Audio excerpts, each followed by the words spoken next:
Hello प्रेक्षकांनो, आज आपण ठरलं तर मग या मालिकेच्या आजच्या भागामध्ये काय काय झालं आहे ते पाहणार आहोत. तर आपण पाहणार आहोत की अर्जुन आणि सायली अजूनही मंदिरातच असतात. अर्जुन म्हणतो की सिनियरला कोर्टात न जाता तुला आमच्या घरी घेऊन यावं लागत होतं, तुला आठवते का सायली? तेव्हा सायली म्हणते की नाही, मला काहीच आठवत नाही, हे सगळं का आठवत नाही मला?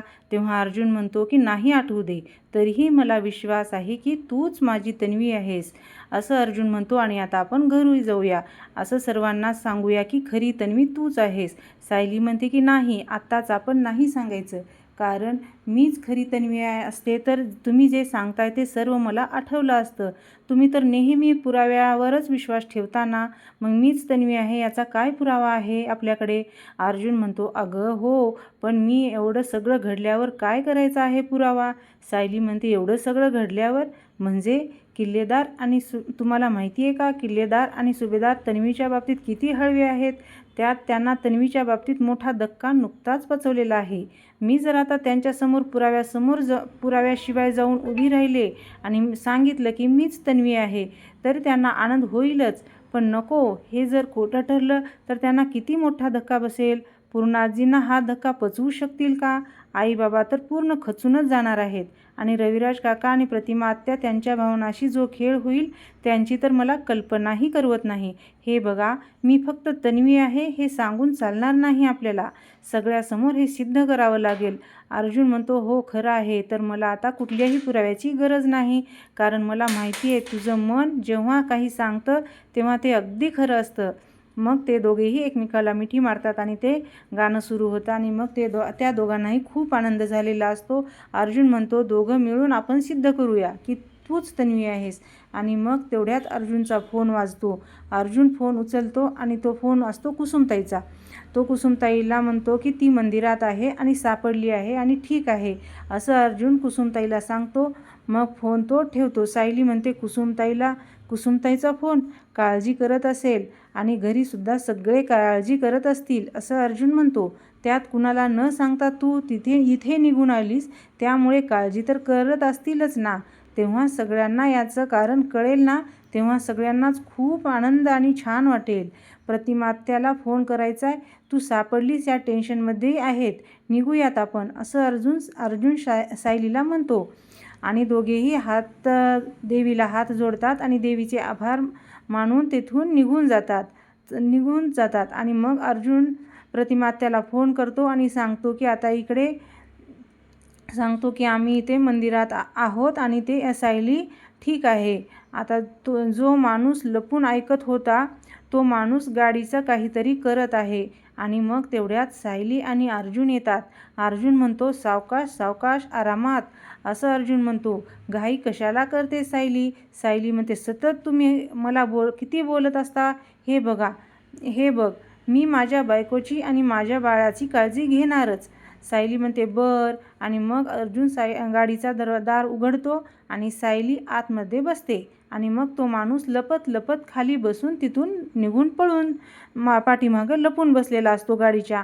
आणि आता अर्जुन दरवाजा उघडून गाडीत बसतो आणि इकडे गाडी पुढे गेलेली असते. आणि मग तो माणूस तिथेच उभा टाकून पाहत असतो. आणि आता सायली आणि अर्जुन घरी गेलेले असतात आणि आता प्रतिमात्याच्या घरी गेलेले असतात. आता सचिनला फोन आलेला असतो, तो प्रियाचा. सचिन फोन उचलतो. हॅलो असं म्हणतो. प्रिया म्हणते हॅलो, मी प्रिया बोलतीये. प्रिया. सचिन म्हणतो प्रिया, मला सारखा जेलमधून कॉल का करतेस? हे सगळं पोलिसाच्या रेकॉर्डमध्ये जातं, हे कळत नाही का तुला? आणि जर तुला कळलं पोलिसांना हा नंबर माझा आहे, तर प्रिया म्हणते माझ्याकडे दुसरा कोणताही ऑप्शन नाही. मी तुला एवढी मोठी बातमी दिली, याचं पुढे काय झालं काय नाही, ही बातमी कल्पनाकडे पोहोचवलीस की नाही, पुढे काय झालं त्याचं? सचिन म्हणतो हो पोहोचवतो ना. सचिन म्हणतो मी सुभेदाराच्या घरी गेलो, मला त्याने प्रेमाने ओवाळलं, त्यांनी मला घरात घेतलं आणि एक एक करून मी सगळं सांगितलं. आणि कल्पनाचं काय, त्या सगळ्या सुभेदारांना तुझी न्यूज सांगितली आणि त्यांचा पटकन विश्वासही बसला. झालं समाधान प्रिया? झालं? प्लीज असं प्रिया, समाधान झालं प्लीज? असं बोलू नकोस, सरळ सांगशील का काय झालं ते. सचिन म्हणतो, प्रिया तुझ्या प्रेग्नन्सीची न्यूज त्यांना एवढ्या इझिली पोहोचवणं सोपं आहे का? कोण माझ्यावर विश्वास ठेवेल? विचार केला आहेस का? प्रिया म्हणते, म्हणजे तू पुढे काहीच हालचाल केली नाहीस? सचिन म्हणतो, काहीच केली नाही असं नाही, ही बातमी मी अस्मिताला सांगितली आणि भेटण्यासाठी तिला मेसेजसुद्धा केला. प्रिया म्हणते, अरे म्हणते आणि डोक्याला हात लावून घेते. अस्मिताला सांगून काय उपयोग होणार आहे? ती घरातली बातमी कल्पनालाच कळायला हवी, तर ती इथे मला भेटायला येईल आणि मला इथून बाहेर काढण्यासाठी धडपडसुद्धा करेल आणि काहीतरी हालचालही करेल. सचिन म्हणतो, प्रिया मी अस्मिताच्या आईला भेटू शकत नाही. सचिन म्हणतो, आणि महत्त्वाची गोष्ट म्हणजे अस्मिताच्या आईला अस्मिताकडून कळली तर त्याच्यावर विश्वास बसेल आणि अस्मिताला हे एकदा कळलं ही बातमी तिच्या पोटात राहणारच नाही. स्वतःच्या भावाबद्दलची ही बातमी. प्रिया म्हणते, बरोबर आहे तुझं. हो सॉरी, माझा मेंदू जरा गच्च झाला आहे जेलमध्ये असल्यामुळे. माझ्या लक्षातच आलं नाही की एक मिनिट तुला हवं तुला वाटेल ते कर, मला अपडेट देत राहा, मला वेळ लागेल. आणि आता इथे सचिन म्हणतो की मी एक काम करतो, तुला भेटायला जेलमध्ये येईन, पण मला सारखं फोन करू नकोस असं म्हणते आणि तेवढ्यात फोन ठेवतो. मग आता प्रिया फोन ठेवते आणि प्रिया म्हणते की ही बातमी सगळ्या सुभेदारांना सचिनच सांगून टाकेल. तर आता इकडे प्रतिमा आत्याच्या घरचा दाखवत आहेत. अर्जुन आणि सायली इकडे पोहोचली आहेत आणि सुमन काकू म्हणतात सायली, तेव्हा कल्पनाताई आणि प्रतिमा आत्यासुद्धा उठून उभ्या टाकतात आणि मग त्या पुढे येतात. आता सायली आणि अर्जुन येतात. कल्पनाताई म्हणतात सायली कल्पनाताई आणि सायली एकमेकीला मिठी मारतात. कल्पनाताई म्हणतात, सायली सगळं ठीक आहे ना? तेव्हा सायली खूप आनंद झालेला असतो आणि ती प्रतिमाला सुद्धा कडकडून मिठी मारते आणि कल्पनाला सुद्धा कडकडून मिठी मारते. बाळा असं प्रतिमा त्या विचारतात आणि मग पुन्हा सायली सुमन काकूला सुद्धा मिठी मारते, कारण तिला माहीत झालेलं असतं की तीच तिची काकूसुद्धा आहे. सायली असं न सांगता, कुठे गेली होतीस बाळा? काय त्रास होतोय का तुला? अर्जुन म्हणतो, ते प्रेग्नेन्सीमध्ये जरा मूड चेंज होतो ना, म्हणून ते बाहेर गेली होती मंदिरात, म्हणून ती आता बघा किती इमोशनल झाली आहे. अश्विन म्हणतो, पण दादा ती इतका वेळ मंदिरातच होती का? आपण वहिनी अचानक काय झालं होतं तुला त्या मंदिराजवळ असं वाटलं? अर्जुन म्हणतो, अश्विन मला वाटतं तिला आता आपण आराम करू द्यायला हवा. प्रतिमा तर म्हणतात, हो अर्जुन, सायलीला वर घेऊन जा. अर्जुन म्हणतो, ठीक आहे प्रतिमा आत्या, आणि ते दोघेही आता वर निघून जातात. आणि मग आता सुमन काकू म्हणतात, मी या दोघांसाठी शरबत करते. अश्विन म्हणतो, मम्मा मी सायली वहिनीसाठीच थांबलो होतो, मी घरी जातो आणि मग तिथूनच हॉस्पिटलला जातो असं अश्विन म्हणतो आणि तिथून निघून जातो. मग आता इथे कल्पनाताई आणि प्रतिमा आत्या म्हणतात, सायलीच्या मनात नक्की काय चाललं असेल ग अशा अवस्थेत?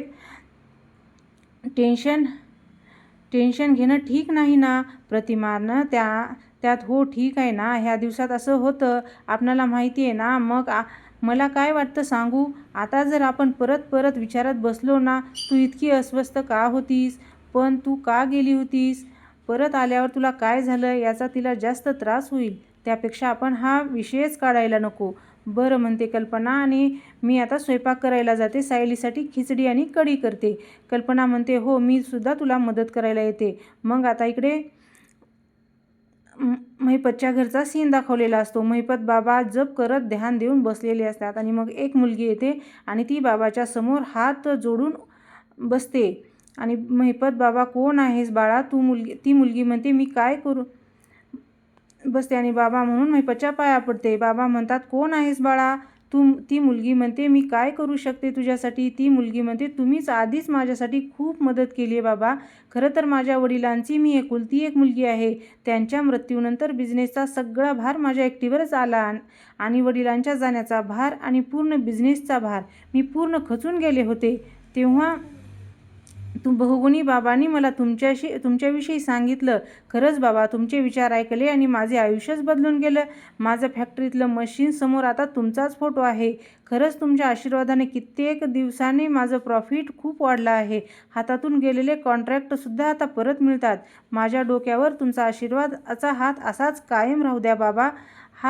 महिपत हात वरी करून आशीर्वाद देत असतो. महिपत म्हणतो, तुम्ही माझ्या नावाचा जयघोष करू नका, खरं तर ही तुझी मेहनत आहे. ती मुलगी म्हणते, बाबा हा तुमचा मोठेपणा आहे, यात आता माझं एकही पाहून तुमचं नाव घेतल्याशिवाय पुढे पडणार नाही. आणि बाबा मला तुमच्यामुळे इतकं सगळं मिळालं आहे आणि मी आता तुम्हाला काहीतरी देणार आहे. पण महिपत म्हणतो काय आहे. ती मुलगी म्हणते माझी 10 एकर जमीन मी तुमच्या नावावर करते. तिथे मला तुमच्या नावाचा आश्रम सुरू करायचा आहे. म्हणजे माझ्यासारख्या भक्तांना तुम्ही मार्ग दाखवू शकाल. तुमची परवानगी आहे ना बाबा. महिपत म्हणतो नाही बाळा, मला या सगळ्याचं मोहमायात अडकायचं नाही. मला जमीन जुमला काही नको. ती मुलगी म्हणते बाबा तुमच्या मार्गदर्शनाची सगळ्यांना खूप गरज आहे. तुम्ही काही करू नका. तुम्ही फक्त या कागदावर सह्या करा. मी पुढचं बघून घेते. महिपत मग तो कागद पुढचं बघून घेते. नको बाळा, मी खरं सांगतोय. ती मुलगी म्हणते तुमच्या भक्तासाठी तरी सही करा. या आश्रमात कितीतरी गोरगरिबांचे कल्याण होईल. तुम्हाला नको आहे का ते. मी पण बाबा. तेव्हा ती म्हणतो की तू भक्तांचा इतका विचार करतेस तर माझी हरकत नाही असं म्हणतो आणि महिपत ते कागदपत्र घेतो आणि त्याच्यावर सही करत असतो. तेवढ्यात सचिन येतो आणि म्हणतो काय करताय अण्णा. कोणीतरी स्त्री तुमच्यासमोर येते आणि सही करा म्हणते आणि तुम्ही लगेच सही करताय. तिने ती मुलगी स्वतःची जमीन तिच्या नावावर करून घेते की तुमची जमीन तिच्या नावावर करून घेते हे तुम्हाला न वाचता कागदपत्रावर सही कसं करतात. हे पेपर वाचल्याशिवाय तुम्ही सही करायची नाही यांना असं सचिन म्हणतो आणि पेपर हातातले घेतो आणि ती मुलगी म्हणते ठीक आहे, तुम्ही पेपर वाचल्याशिवाय सही करू नका असं म्हणते. आणि मग सचिन पेपर घेऊन वाचायला लागतो. सचिन आता पेपर परत देतो. ही मुलगी खरंच अण्णांच्या नावावर जमीन करते असं. आणि ती मुलगी म्हणते आता तरी माझ्यावर विश्वास पटला ना दादा तुमचा. बाबा माझ्यावर उपकार करा, प्लीज या कागदावर सही करा असं ती मुलगी महिपतला म्हणते. तेव्हा महिपत पेन घेतो आणि सही करतो.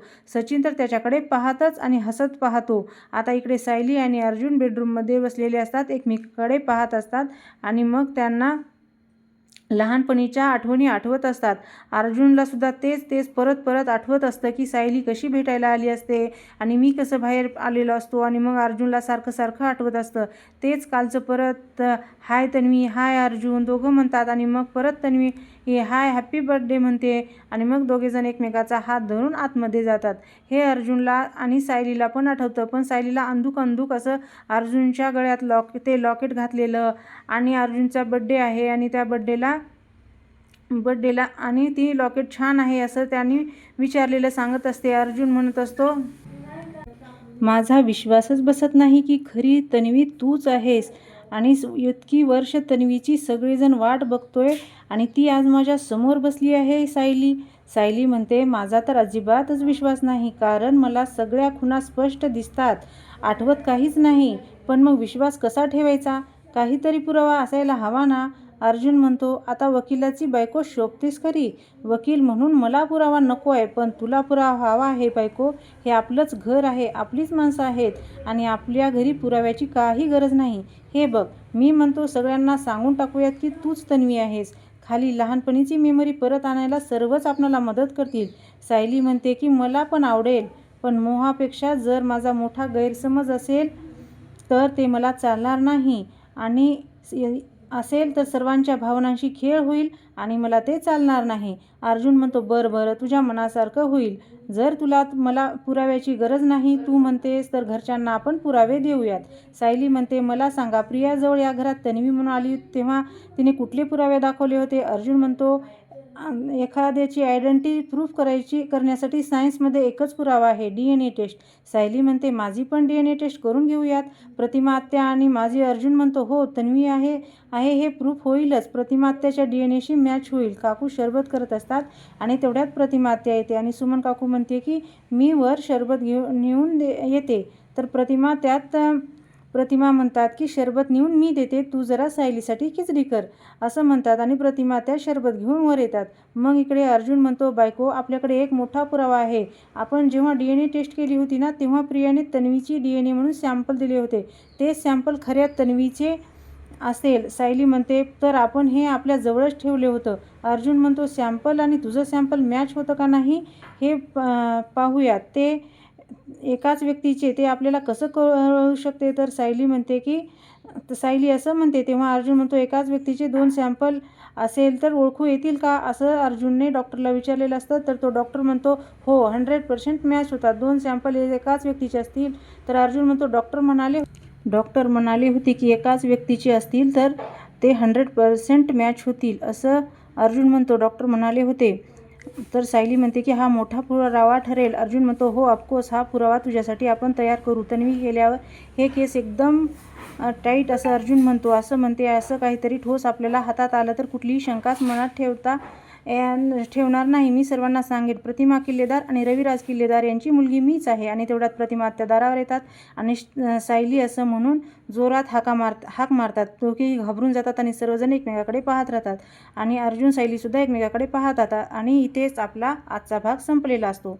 आता आपण उद्याच्या भागामध्ये सायली म्हणते की माझ्या पायावरही अशीच खून आहे, असलाही तरी डाग आहे का प्रियामुळे भाजला आहे, असं अर्जुन म्हणतो. आणि आता पुराव्याची सायलीच्या गळ्यात एक लॉकेट घालते आणि तसंच लॉकेट ते तन्वीला सुद्धा घालायचे. आणि सुमन काकू म्हणतात की तुमच्यासाठी एक सरप्राईज आणला आहे. आणि जो माणूस लपून पाहत बसलेला असतो तोच माणूस आतमध्ये आलेला असतो आणि त्याच्या हातामध्ये असतो बुके. आणि तो मला हा व्हिडिओ कसा वाटला, आवडला